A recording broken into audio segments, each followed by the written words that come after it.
Hi friends, welcome to Priya's Maduraikaranga Samayal. இன்னைக்கு நம்ம பார்க்க போறது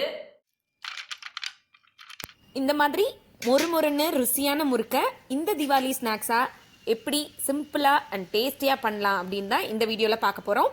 வாங்க வீடியோக்குள்ள போகலாம். வீடியோக்குள்ள போறதுக்கு முன்னாடி நீங்க நம்ம சேனலை சப்ஸ்கிரைப் பண்ணலனா சப்ஸ்கிரைப் பண்ணிக்கோங்க. அப்படியே பக்கத்துல வர பெல் ஐக்கானையும் கிளிக் பண்ணிக்கோங்க. முறுக்கு பண்றதுக்கு 1 கப் அளவுக்கு அரிசி மாவு எடுத்து வச்சிருக்கேன். இதே கப்ல 1/4 கப் அளவுக்கு பாசிப்பருப்பு எடுத்து வச்சிருக்கேன். இதை நம்ம வறுத்து எடுத்துக்க போறோம். கொஞ்சமா எள்ளு எடுத்து வச்சிருக்கேன். நீங்க வெள்ளை எள்ளு விருப்பப்பட்டாலும் சேர்த்துக்கலாம். நான் வந்து கருப்பு எள்ளு எடுத்திருக்கேன். 1/2 ஸ்பூன் அளவுக்கு சீரகம், கொஞ்சமா பெருங்காயத்தூள் எடுத்திருக்கேன். ஒரு 2 பிஞ்ச் அளவுக்கு பெருங்காயத்தூள் எடுத்திருக்கேன். ஏன்னா பருப்பு சேர்க்கிறோம் இல்லையா, அதனால கொஞ்சம் பெருங்காயத்தூள் எடுத்திருக்கேன். மிளகாய் பொடி வந்து 1/2 ஸ்பூன் அளவுக்கு எடுத்திருக்கேன். உங்களுக்கு ஸ்பைசியா வேணும் அப்படின்னு விருப்பப்படுறவங்க இந்த மிளகாத்தூள் சேர்த்துக்கலாம். இது வந்து ஆப்ஷனல் தான். உங்களுக்கு காரம் விருப்பப்பட்டா சேர்த்துக்கலாம், இல்லைன்னா இதை நீங்க சேர்க்கறத அவாய்ட் பண்ணிக்கலாம். 2 ஸ்பூன் அளவுக்கு சூடான எண்ணெய் எடுத்து வச்சிருக்கேன். இன்னைக்கு இதுக்கு பதிலா வெண்ணெய் உருக்கிட்டு அதை எடுத்துக்கலாம். அப்படி இல்லைன்னா நெய் உருக்கிட்டு ஒரு 2 ஸ்பூன் அளவுக்கு நல்லா சூடா இருக்கப்போ சேர்த்துக்கலாம். தேவையான அளவு உப்பு. ஸ்டவ் ஆன் பண்ணி கடாய் வச்சிருக்கேன். இப்போ இந்த கடாயில எண்ணெய் எதுவும் விடாம வெறும் கடாயிலேயே நம்ம எடுத்து வச்ச அந்த பாசிப்பருப்பை வந்து வறுத்து எடுத்துக்க போறோம். இது நல்ல வாசனை வர அளவுக்கு மீடியம் ஃப்ளேம்லேயே வச்சு வறுத்து எடுத்துக்கலாம். ஒரு லேசான பொன்னிறம் வரும் பாருங்க, அந்த டைம்ல எடுத்துடலாம். ரொம்ப கலர் சேஞ்ச் ஆகிற வரைக்கும் வறுக்கக்கூடாது. லைட்டாக அந்த கலர் சேஞ்ச் ஆக ஆரம்பிக்கும்ல, அப்போ நல்லா வாசனை வர ஆரம்பிக்கும். அந்த அளவுக்கு வறுத்து எடுத்துக்கிட்டா போதும்.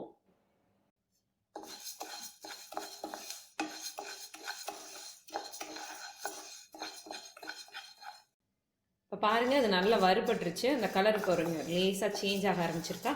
இது வந்து கரெக்டான ஸ்டேஜ். இப்போ நம்ம ஸ்டவ்வை விட்டு இறக்கிட்டு இதை நல்லா ஆற விட்டுறலாம்.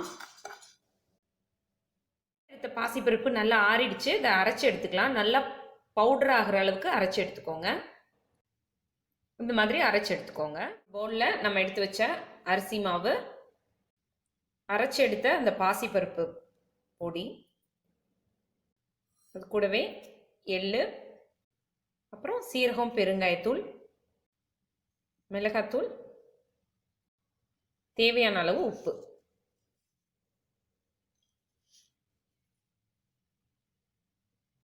இப்போ இது கூடவே நம்ம சூடு பண்ணி வச்சிருக்க எண்ணெய் இருக்கு இல்லையா, அதை வந்து சேர்த்துக்கலாம். நல்லா சூடாக இருக்க மாதிரியே பார்த்து சேர்த்துக்கோங்க. இப்போ இது எல்லாத்தையும் நல்லா ஒரு வாட்டி கலந்து விட்டுக்கலாம். இப்போ வந்து கையிலே வந்து நல்லா கலந்து விட்டுக்கோங்க.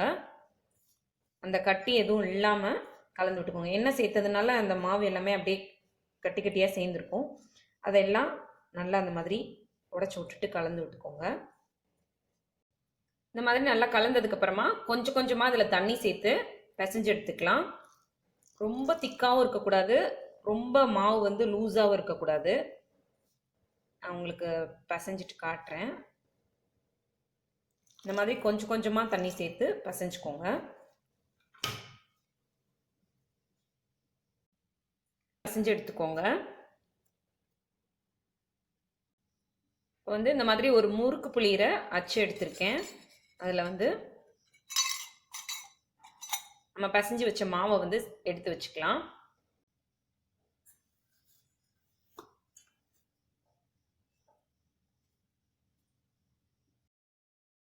நான் வந்து இந்த மாதிரி தோசை திருப்புற கரண்டியில் முறுக்கு புழிஞ்சிட்டு அதை அப்படியே போட்டு பொரிச்சு எடுத்துக்க போகிறேன். நீங்கள் வந்து நிறைய முறுக்கெல்லாம் பண்ணுறதா இருந்துச்சுன்னா இப்படி ஒன்றொன்னா போட்டு பொரிச்சு எடுத்தீங்கன்னா டைம் ஆகும். அதனால பெரிய ட்ரையான காட்டன் கிளாத்லையோ இல்லை பட்டர் பேப்பர்லையோ எல்லா முறுக்கையும் புழிஞ்சு வச்சுட்டு அப்புறம் எடுத்து எண்ணெயில் போட்டு பொரிச்சு எடுத்துக்கோங்க. முறுக்கு பொரிக்கிறதுக்கான எண்ணெய் ஊற்றி வச்சுருக்கேன். இது நல்லா சூடாக இருக்கணும். நீங்கள் முறுக்கு போட்டதுக்கப்புறம் மீடியம் ஃப்ளேமில் வச்சுக்கோங்க. இப்போ வந்து எண்ணெய் நல்லா சூடாக இருக்குது. இப்போ நம்ம பிழிஞ்சு வச்ச முறுக்கை வந்து இதில் சேர்த்துடலாம்.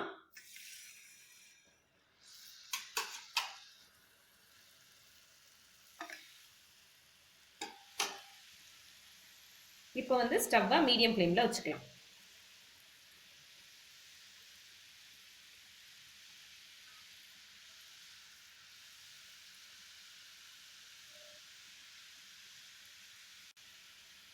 ஒரு சைடு வந்து நல்லா பொரிஞ்சதுக்கு அப்புறம் அடுத்த சைடு திருப்பி விட்டுக்கலாம்.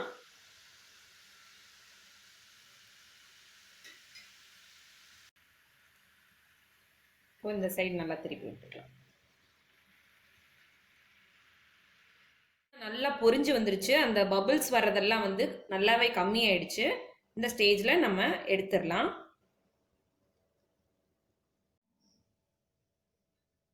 பாருங்க, முறுக்கு அவ்வளோ சூப்பராக பொரிஞ்சு ரெடி ஆயிடுக்கு.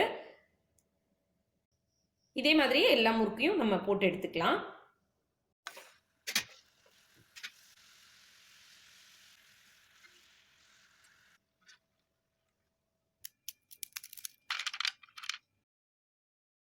பாருங்க நம்மளோட டேஸ்டியான முறுக்கு எப்படி மொறு மொறுன்னு சூப்பராக ரெடியாக இருக்குன்னு.